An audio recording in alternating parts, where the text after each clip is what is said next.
We are just finishing, if you've been with us, you know this, we've just finished a conversation we've had for about a couple of years, a year and a half or more. We took a journey through the Old Testament since the beginning of 2023.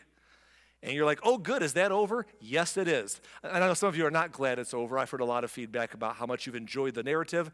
But we finished the Old Testament, and we are about to enter soon the New Testament, the story of Jesus and the church, okay? We're not starting that today. We are going to wait. We want to enter the stories of the New Testament right when the timing is right with the birth of Jesus and the Christmas story, right? So we're just going to time this thing out a little bit. So today, I'm going to do something a little bit unusual. And so if you're watching online or in person, either of our services or online, and this is your first time hearing this, please don't judge me by what's going to happen today. This is not going to be normal today. Nothing will be normal about this message. That today will be the antithesis of last week where we had a great story to tell.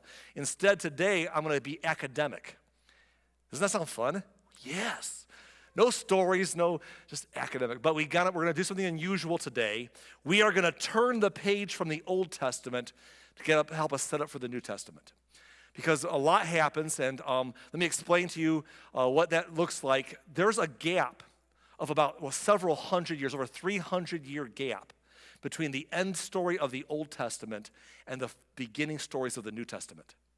And that gap has been called by some Christians and some churches, they refer to it as the silent years because we don't have scripture for those 300 or so years in the middle. But they were not silent. There was actually writings done in that time. In fact, many people, they have things historically in some of the Bible collections have been some of the writings that happened in this middle period between the Old and New Testament. Even in some traditions today, they still have that. In fact, if you were raised in a really old style church, the old King James Version, when it was first written in the 1600s, had 11 extra books in the middle of the Old and New Testament that contained some of these this period. So they were not silent years, they just aren't known to most of us. Today I'm going to make us aware of them, which means today will not be as inspirational, it's a little more academic, but the good news is it's only one Sunday. We're not going to do this every week. One Sunday only, and we're moving on, okay? So if you don't love it, just hang with me today, and we'll be into something new next week. But I want to turn the page from the old by telling you what happens because it's important for the future. It's important to help you and me understand the world into which Jesus is born. Because the Old and New Testament can feel like such a jump, almost disjointed. Like, is it the same God of the Old Testament and New Testament? And of course the answer is yes. One's the story of a nation being formed and established and ups and downs. The other's the story of God's salvation for all people and all individuals, for all the world. But it's not just the different messaging, it's the time gap that makes it feel so different. So I'm going to help us understand by giving some history context up into near the birth of Jesus, not all the way, and that's a lot of information. So I've been studying this for years, but recently we got even deeper in our studies. One of the things that me and my team read in preparation in the last few months is a book like this called Bridging the Testaments. It's like 600 and some pages of joy. And if you want to nerd out about this kind of stuff, I recommend you get a copy of a book like this, and it can give you all sorts of deeper stories than I have time to give you today.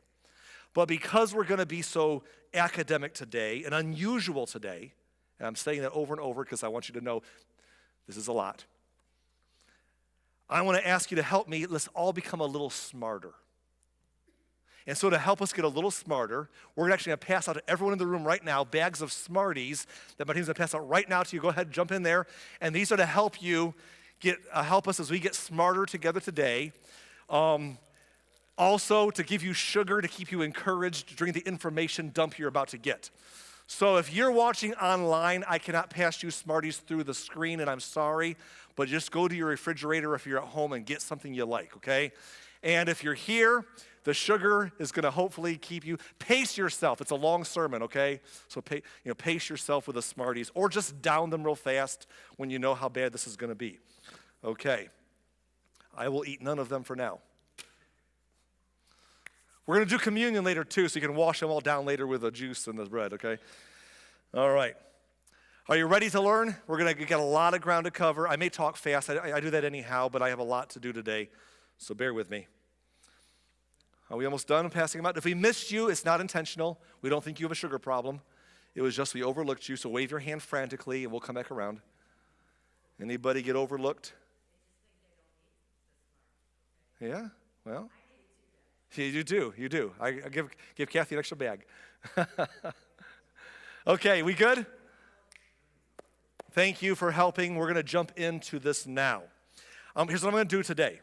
I'm going to give you an overview of the world empires from the time the Old Testament ends to the time the New Testament starts. Then we're going to zoom into Israel and see the divisions of the religious and political factions in Israel. Then we're talking about Jesus for a little bit. Because of that, we're not going to look at any Bible verses till the end. We don't have any Bible verses for this middle period anyhow, so we can't. But we're going to give you some verses at the end when we apply this before we go home. My sleeves are rolled up. Are yours rolled up? Here we go. Before the Old Testament ended, you had the empires like Egypt and Babylon and Assyria that came and went. By the time the Old Testament ended, we saw the emergence of the Persian Empire. In fact, during the stories of Ezra and Nehemiah and Esther, the Persian Empire controlled much of the world around them, right? Well, that lasted for a while, and then at some point after the Old Testament ended, they fell when a young Macedonian man at the age of 20 named Alexander assumed the leadership of Macedonia and pushed back at the Persian Empire and pushed them all the way across through the territory they came from, back through Persia, all the way to India. And Alexander the Great, the young man, in about a decade's time, conquered so much territory so effectively and so quickly that his tactics are still studied by people today. And Alexander the Great was a great military leader, but not a very great person. He lived pretty raucously. As he returned back from India towards the homeland, he stopped in Babylon to reestablish that as his new capital city for the empire right there in Mesopotamia. But while in Babylon, while drinking heavily one day and partying, he fell sick, and he never survived the illness. He died at the age of 32, having conquered much of the world that they knew at that time. And when he died, he had placed his four of his generals to divide his empire and reign over each section. But as soon as he was gone, they began to fight with each other for power. And two of them emerged stronger. And when it's all said and done, we had the Seleucid kingdom and the Ptolemaic kingdom. And the Ptolemaics ruled over the area southeast of Israel, or southwest of Israel, in the land of Egypt, basically, in that area. And the Seleucids to the northwest of Israel. And they fought constantly with each other. But while they're fighting over in the north of the Mediterranean was the emerging Roman Republic, who conquered Carthage and were so powerful that even though they weren't coming this direction yet, everyone was afraid of them and cooperated with them and kept peace with them. And eventually they decided to roll over everybody and conquer it all for themselves. And the Roman Empire is a fascinating study. And the reason why, and by the way, there's so many characters I can't get into for sake of time today that you can study in history. In fact, in the last several months of our Old Testament study, the interesting stories we read pale in their comparison to some of the details of fascinating history that happens in this period that we're not going to study. But you have leaders, besides Alexander the Great, you have the Seleucid leaders like Antiochus the Fourth, who was brutal. You have the Ptolemy leaders, like there was one Ptolemy called Ptolemy Fatso, believe it or not, who married his sister and then married his sister's daughter and then killed a bunch of people that got killed himself and was a nasty man. Then there was the Cleopatras, all the Cleopatras, Cleopatra the Seventh. I mean, they were wild people with their alliances and their betrayals. You have the Julius Caesars fighting against the Pompeys, and you have the Mark Antonys of the story, poisonings and stabbings and conquests. It's salacious and juicy to read about. But we don't have time to get into all of that today. What I want you to understand about this on the screen right now is this is important to Israel because they're in the middle of it all. They are there in the Middle East, like not just them, other countries too, getting pulverized from all directions. One empire conquers the area, another one conquers them, and all the while they're getting killed in battle or conscripted into war to die for other people's causes, or they're being looted and plundered and taxed into oblivion, and every single empire, Israel was sick of it. Not just Israel, but we focus on Israel because of the story of the Bible. In fact, the people of Israel believed that God in ancient times had promised a Messiah would be born. And in their minds, those ancient prophets were saying that this Messiah would be a savior to rescue them in their minds from these powers, to rescue them from the Roman Empire, to rescue them from the threats around them, and to make their country great once more and on its own 2 feet. And of course, that's what they wanted, but that's not exactly how that went down. But not only were there global conflicts going on, but let's zoom away from that and zoom into Israel. Because even in Israel itself, there was conflict amongst the people about how they worshiped God, what was the right way and what was the wrong way. And for political reasons, they all had political angles. They wanted to run because Israel had always been a country built on theocratic ideas that God brought them from slavery and established them. So they wanted to run the government the way they think God would have it, and they wanted to make everyone practice their faith the way they believed it should be done. And there were factions. Let me take a little time to set those up for you. For example, we have the 2-temple system that was going on for a couple hundred years. After the captivities ended, the returning Jews went back to Mount Gerizim and built a temple to worship Yahweh. And the reason they did that was because Jerusalem was in shambles, and quite honestly, they didn't care about Jerusalem. Because Jerusalem was the house of David. And since David first became king, the kingdom was divided for a number of years. He pulled it back together. His grandson Rehoboam pulverized it again. So they didn't care about the house of David or Jerusalem. They figured, let's worship God in this place called Mount Gerizim. The reason that mattered to them was, if you know your Bible a little bit, back in the days of Moses, before he died, Moses said, when you get to the promised land, I want you to line up on 2 mountains, and I want you to pronounce the blessings and cursings over the people as you settle in the land. Blessings if they follow God's path and do the right thing, curses if they walk away. And so this area was sentimental, so they built a temple here saying we can worship God as a whole nation. There wasn't a nation anymore, but the returning people from captivity could worship God in the land in Mount Gerizim. The problem was the returning people of Judah came back to Jerusalem and said, no, we want it here. We want our descendants and David's house to be supreme again. And so Ezra and Nehemiah did that, and they were opposed by the people from Mount Gerizim in the story. And for a while, Mount Gerizim had the upper hand, but the tables flipped over a couple hundred years. They had different ideas of what was Scripture. For example, the people up in the Mount Gerizim temple area, they believed that the Scripture was the law of Moses, or the Torah, the Pentateuch. Genesis, Exodus, Leviticus, Numbers, Deuteronomy. And that there were other good writings. They had Judges and Joshua and Samuel and Kings and Ruth historically, but the Pentateuch was the Scripture.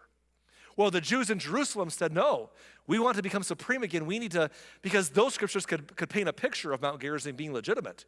We want it to be about the house of David. So God's given new revelation. There's new progressive enlightenment, they said. So they had the Chronicles written to showcase the southern kingdom's history, to showcase a lot of the books of poetry and wisdom were written during this time. A lot of the stories of the minor prophets and the last few weeks of our stories happened during this time. And they said God is giving new revelation, adding to the scriptures. And others said, God has already given us those. He's not adding any new revelation. And there was a debate about what the scriptures were and were not.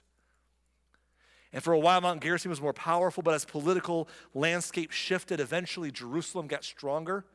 And when they got strong enough, I hate to say it, they went up to the north and they pulverized the temple to the ground that was in Mount Gerizim. In fact, what they did in Mount Gerizim is they destroyed the temple there the same way the Babylonians destroyed the temple in Jerusalem. And it was terrible when it happened to them, but they went ahead and did it to somebody else. Because, all's fair in love and war, and besides that, we're the good guys. So anyhow, On top of that, before this time and after this time and all throughout this time, there were different factions of religious beliefs in Jerusalem. I don't have time to give them all to you today, but here's a few of the major ones on the screen we'll talk about just for a few minutes.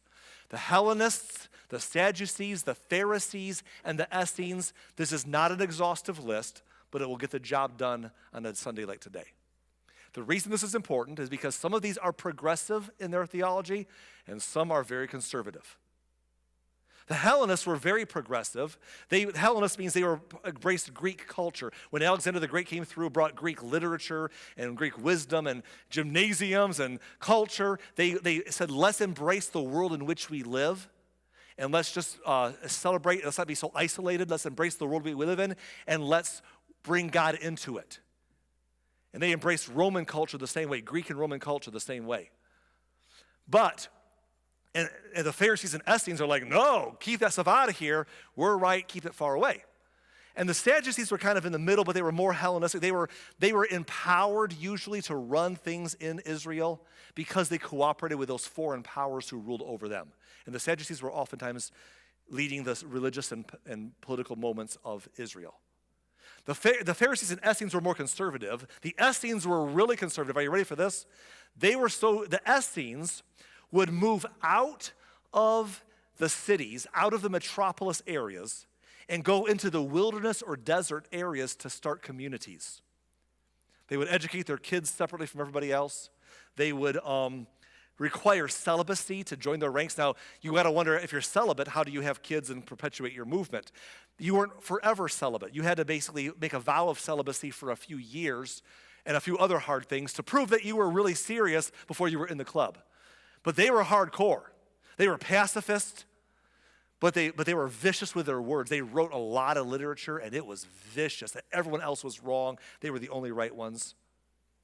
And the Essenes, in fact, most people believe historically that John the Baptist in the New Testament, John the Baptist was an Essene. He left his parents when he grew up and went out into the wilderness and joined this group. Isn't that interesting? But anyhow, the Essenes were the most radical of the conservative side, but the Pharisees were more mainstream conservatives. They were very, very conservative, but they were popular. They believed in God's continued revelation through these new writings that we call the Old Testament now, that were controversial at the time. They believed that, but they also believed that God gave further instructions through their oral traditions that went beyond the written laws to explain how to live for God. And a lot of these oral traditions dealt with cleanliness and purity. They were very strict that way. They started schools all over the area because people didn't read and write very well. Everyone was agrarian, working to live day by day. There was no printing presses to make books easy to have.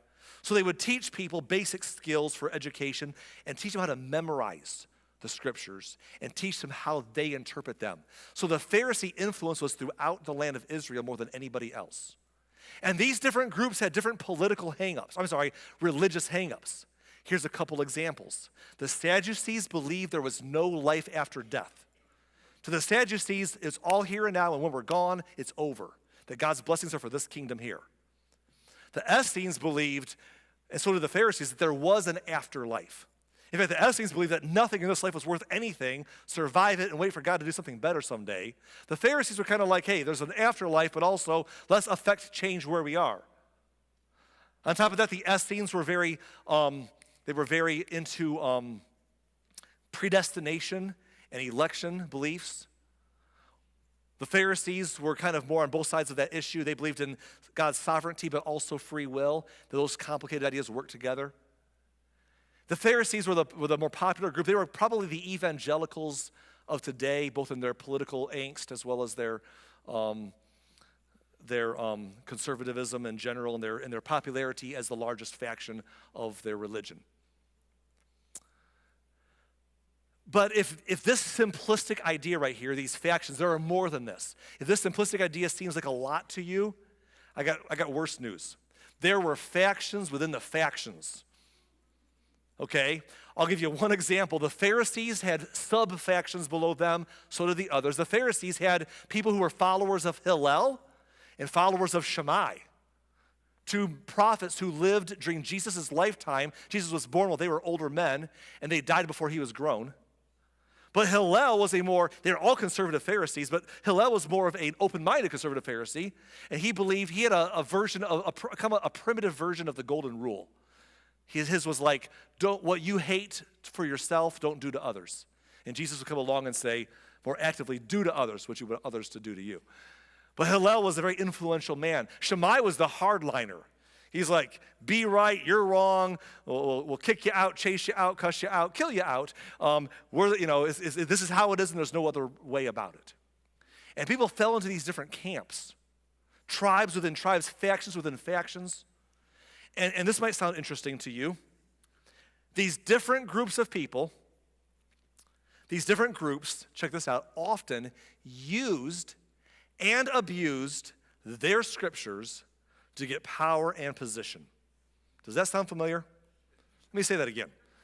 These different groups often used and abused their scriptures to get power and position. And whenever one of them was in the minority view, they were all about, our religious views are less mainstream than the others. Hey, inclusion to our views and, boosting and, the representation we want. On the flip side of the coin, the ones in power, it's like fighting to keep their power. And then when that changed, the people who were in power next would fight to keep their power. And this was just back and forth. So the Pharisees are in control, the Sadducees are in control, the Hellenists are getting their way. It was bloody. And everyone used the scriptures conveniently. Ignore the verses that don't support my theology, but showcase the ones that do. Be all about those. And twist them to work for me, to justify how we view God and how we can judge you for not doing it the right way, and how we can control our government and our systems the way we want to, and how we can tell you you're not right with God because you don't do it like I do it. If that doesn't sound familiar to you, I'm not trying to talk about today too much, but denominationalism today is no different, isn't it?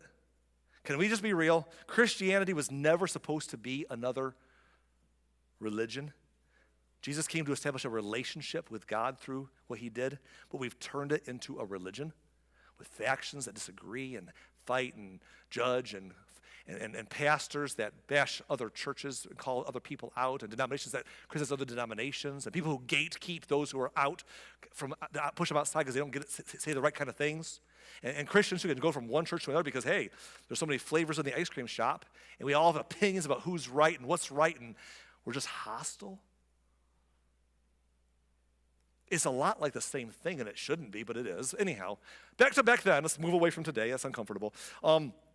This is the world in which Jesus would be born. Now, before I get to that, I want to just mention one specific set of stories, a couple stories here that you should know about. There's a man named Mattathias who one day, when he passed away, he was trying to fight for Israel's independence as a nation. He had a few sons who were called the Maccabee brothers. The Maccabees were some brothers. There's 4 of them, but 3 that were more famous, who fought for Israel's independence to be a nation again, away from the Seleucids, away from the Ptolemies, and away from Rome eventually. And they fought for their independence. And for a while, they succeeded.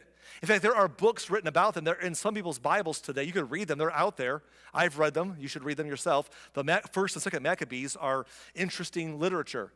And they're writing about how they fought against these powers. They used guerrilla warfare tactics, folks, like old-fashioned guerrilla warfare to beat people who were stronger than them. And that gave them some success and gave them some popularity, and their numbers grew.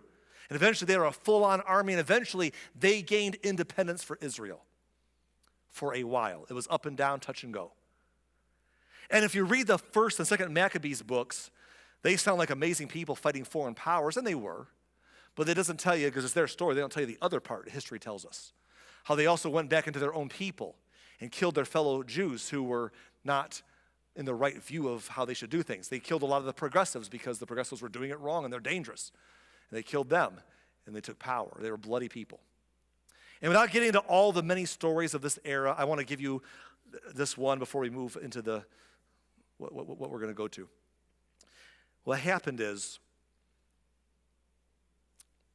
the descendants of the Maccabees, one of them was a Sadducee. He was a leader.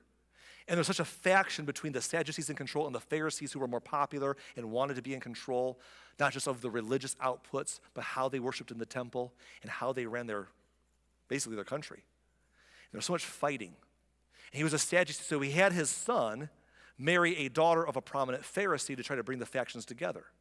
When the man died, his son came to power with his wife. Her dad died also. Her brother became a prominent Pharisee, and the two factions were temporarily sort of together. But you know how that works. It doesn't last very long with people, does it? And eventually, this brother who's in charge now, kind of the high priest / ruler of Israel, he decides that his brothers are a threat. He has one of his brothers tossed into prison. Another brother is kind of alienated. Then this man gets sick and is starting to die. And his wife is worried, so she calls the brother who's free to come meet him under pretense of peace. He comes unprepared. She gets her dying husband to believe he's a threat and has him kill his brother. Then he dies. Then the other brother is set free from prison, and she marries him. And so comes the reign of Alexander Jannaeus and Salome Alexandra, the Sadducee man and the Pharisee wife. And I bring all this up to you for this reason. It was ugly.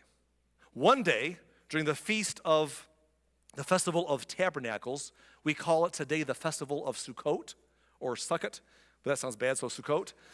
During the Festival of Tabernacles, people gathered together in Jerusalem, and Alexander Jannaeus is trying to lead as the high priest, but the people who were gathered were a lot of them are Pharisees with their oral traditions of cleanliness and purity, and they wanted him to honor their hand-washing ways before the Festival of Tabernacles. And so as they want him to do, he was a Sadducee, he thought it was stupid, so he takes the water, instead of pouring it on his hands, he pours it on his feet. Oh, no, you did not. Oh, no, you did not. He did what with their water? He poured it on his feet. It was an insult to them. It was like sacrilege. That's not how we do the God thing. We know how we do the God thing, and that is not how we do it. So they were so mad, they began to throw citrons at him, lemons, and they began to call him things like that he was born illegitimately, and we won't go into all of the details. But he took very great offense to that, and he had his guards and his people go through, and on the Festival of Sukkot, he slaughtered like 6,000 people there. That did not go over very well amongst the country.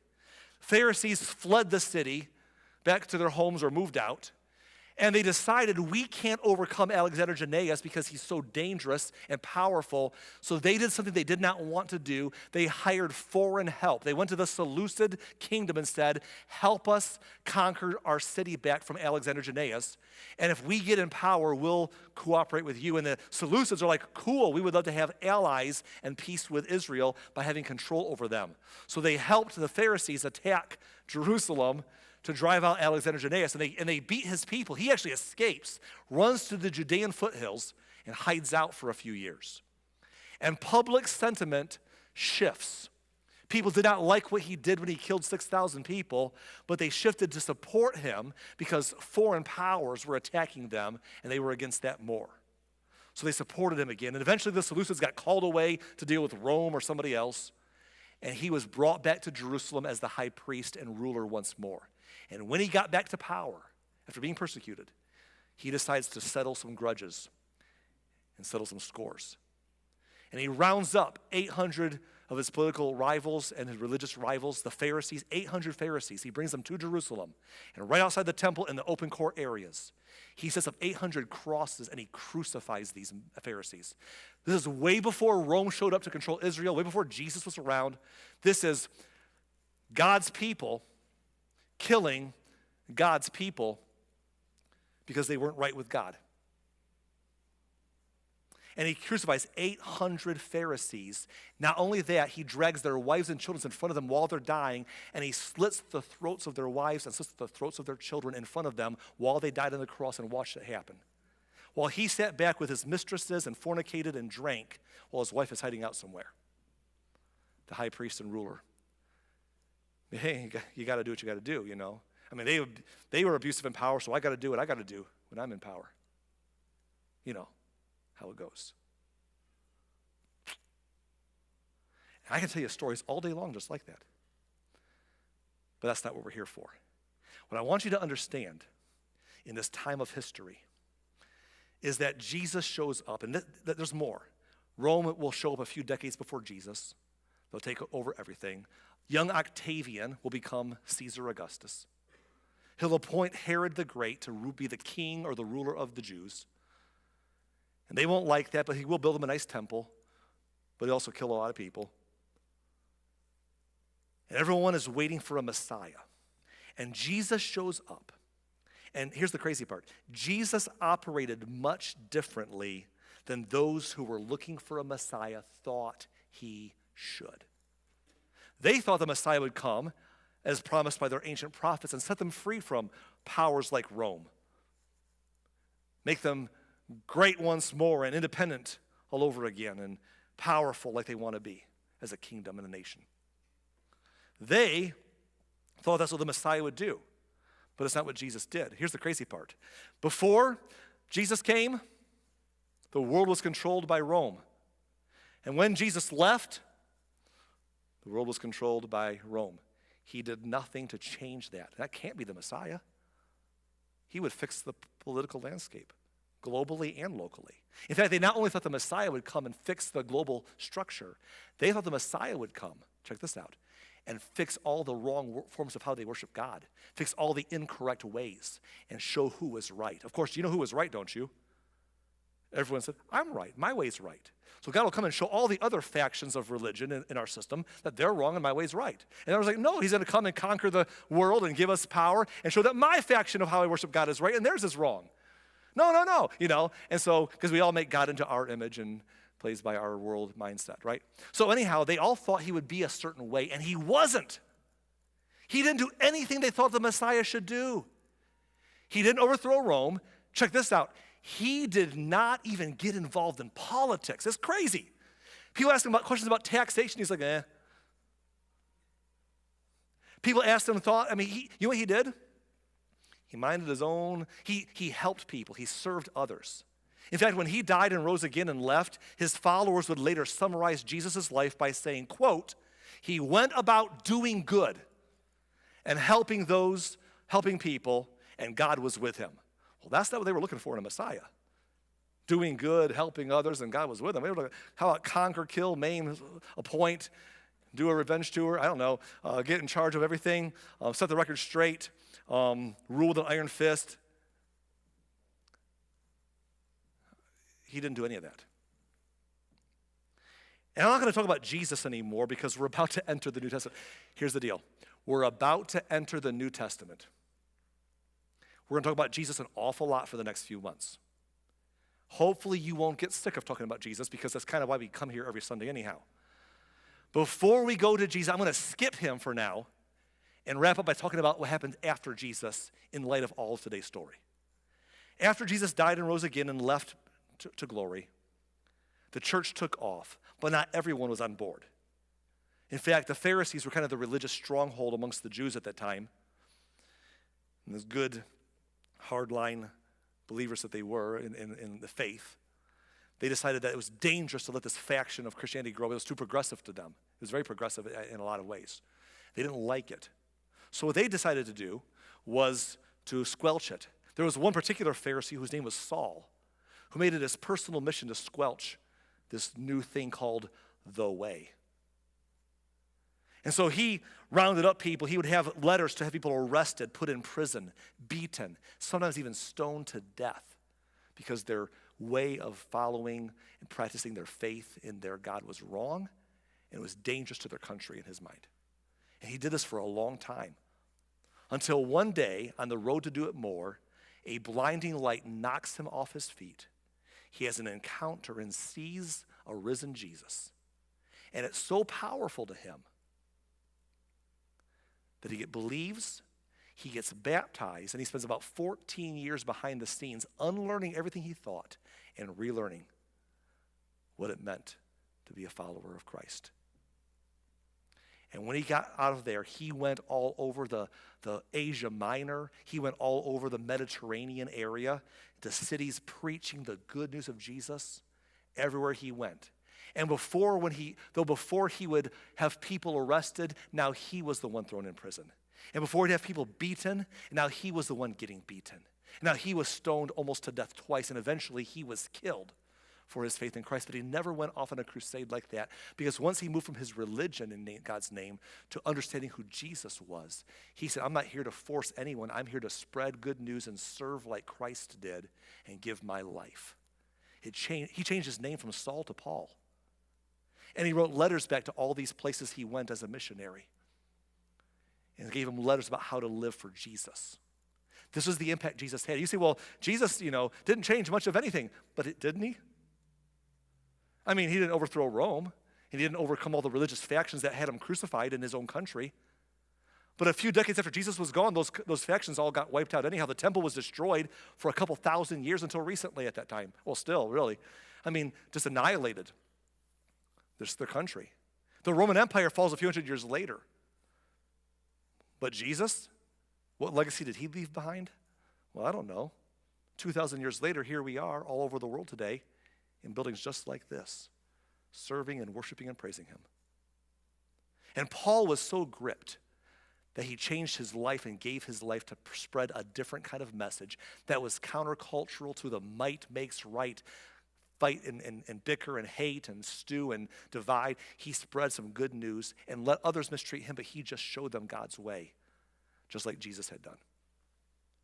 And in his letters that he wrote one letter in particular to the believers who lived in the city of Rome itself. Folks, Rome was the capital of the Roman Empire. Christians who lived there did not have a good story to tell about their experience. And Paul wrote a letter to the Christians at Rome and tells them how to be a believer and a follower of Christ. It's 16 chapters as we've divided them. The first 11 chapters, he basically says, here's our faith. That salvation is not by our works of righteousness or good works. It's by God's free grace, by salvation, God's mercy and grace, by faith in him, his love for us. He preaches the gospel for 11 chapters. And in chapter 12 of Romans, he pivots to say, now, in light of what Jesus has done for us, here's what it looks like to follow him. Let's read a few verses together. Romans 12:1.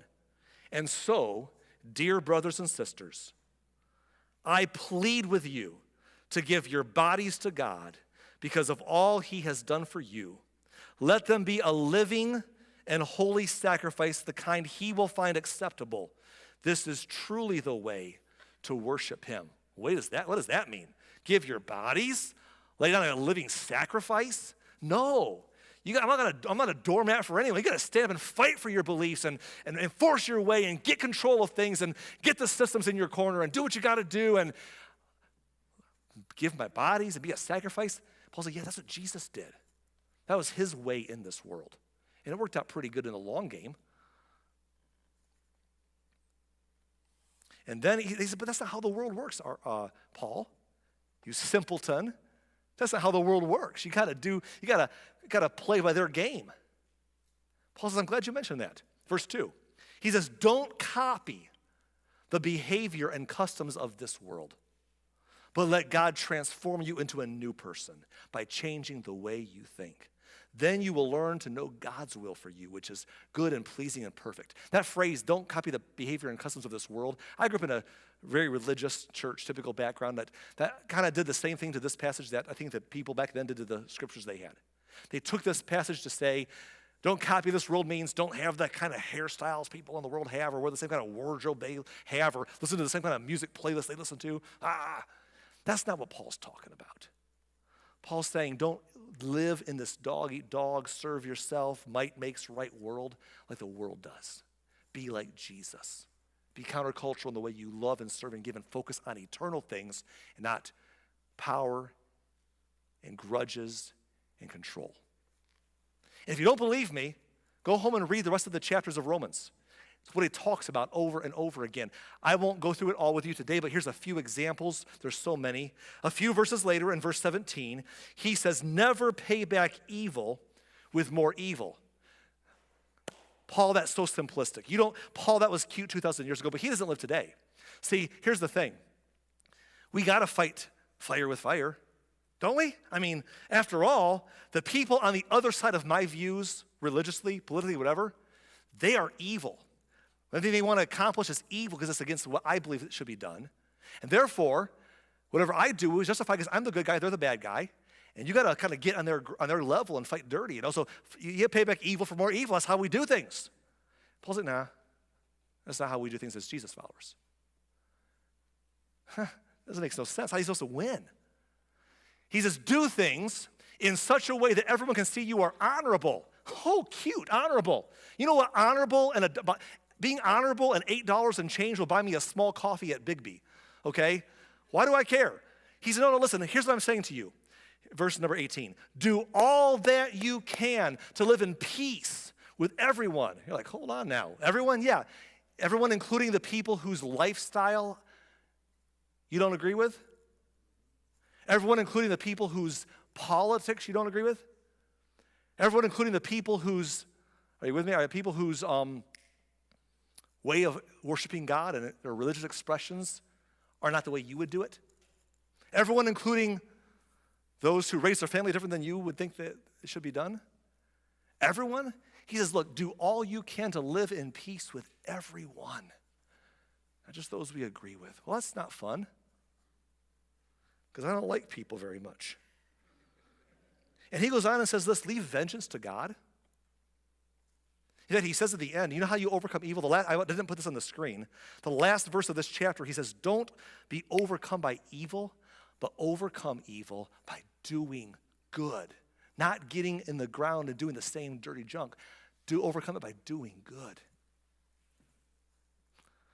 And then he says, in case it wasn't hard enough, he gets to government. Are you ready for this? Next verse, chapter 13, verse 1. Everyone must submit to governing authorities, for all authority comes from God, and those in positions of authority have been placed there by God. That's a lot of tension for some of us to hear. Let me just push this button a little bit. You say, Arlen, I'm sorry, but those in positions of authority have not been placed there by God. They got there by cheating and stealing their way to power. And no matter what side of a political aisle you're on, everyone believes the other side does that. It's like in football, by the way. You know who the refs are? The refs are always against my team. Every call should go my way. And in politics, you know, no matter what any election outcome tends to be at a national or local level, you know who believes it was defrauded and cheated? Whichever side lost. You never see the winning side say, I think there was impropriety here. Never. Never. But anyhow, you say, they weren't placed there by God. They got there through improper methods. Can I just remind us of something that we should all hear today? I know we're all over the place politically. I'm not talking about politics too much, but I'm needling a little bit. Can I just say something that we all need to hear? In Paul's day when he wrote this, there was no functional democracy going on. Everyone in power in Paul's day got there through murder and cheating and scandal and improper relationships and you name it, it's just crazy how people got to power in every story we could tell of that era. And Paul says they were placed there by God. Like God's in control somehow. Crazy talk. And then he says this, so anyone who rebels against authority is rebelling against what God has instituted, and they'll be punished. In other words, the authorities will come down and rain on you because you fight, and then you'll be like, God, help me. And God's like, why did you do that? And then he gets off politics like, I will because yuck. And he gets into the people who don't agree with someone else's lifestyle or their politics or their way they do church or worship God or the way that they raise their family. And they don't like each other and they have opinions and he says, let me talk to all of you. Verse 8. He says, owe nothing to anyone except for your obligation to love one another. If you love your neighbor, you will fulfill the requirements of God's law. Well, hold on now. God's law was pretty vast. How's that one thing fulfilling the requirements of God's law? He explains, he says, for the commandments say, you must not commit adultery, you must not murder, you must not steal, you must not covet. These and other such commandments are summed up in this one commandment, love your neighbor as yourself. And he says it's that simple. You want to distill it to one simple idea. It's not complicated. You'll get it all figured out without memorizing the rest. If you just love your neighbor the way you love yourself. If you love their rights the way you love your rights. If you love you love them getting their way the way you love you getting your way. If you love their opportunities as much as you love your opportunity. You know what I'm saying? If you love them getting respect despite your differences the way that you like being respected despite your differences. Love your neighbor as yourself. It's not complicated. It's simple. It's just not easy. And then Paul gives a statement that will be I usually give you a closing statement to take home. And today, Paul's going to give it to us instead. So write this one down or take a picture of it. Here's our meditation thought for the week from this passage. Paul says, love does no wrong to others, so love fulfills the requirements of God's law. Love does no wrong to others. But Arlen, they're wrong. Paul, they're wrong. I know. But love does no wrong to others. Well, if they do wrong to me, that's between them and God. Love does no wrong. In fact, the previous chapter, he says, leave vengeance to God. Overcome evil by doing good. Love does no wrong to others. Jesus stood there before his detractors and didn't open his mouth. Served and loved, washed the feet of his disciples before he was arrested and said, I want you to love and serve others the way I'm serving you right now. One of them was Judas's betrayer, whose feet he washed that night. And said, I know, but this is my way. And I found that God's name is very popular even in the world back then, but his ways were not. And in the church today, the name of Jesus Christ is very popular. We sing about it, but living his way is not very popular. It's just not. Love does no wrong to others, so love fulfills the requirement of God's law. We're going to stop there. I told you it was an overload of information, didn't I? Hopefully you're all a bunch of smarties now. Good news, we're done with that. We're moving on to some new conversations. Well, sort of new conversations. We are moving on. We're not going through any history anymore. November is going to be a fun month, I think, before we roll into the New Testament and the holidays. For today, as we wrap up, that's the world into which the Old Testament ended and the New Testament was starting to start.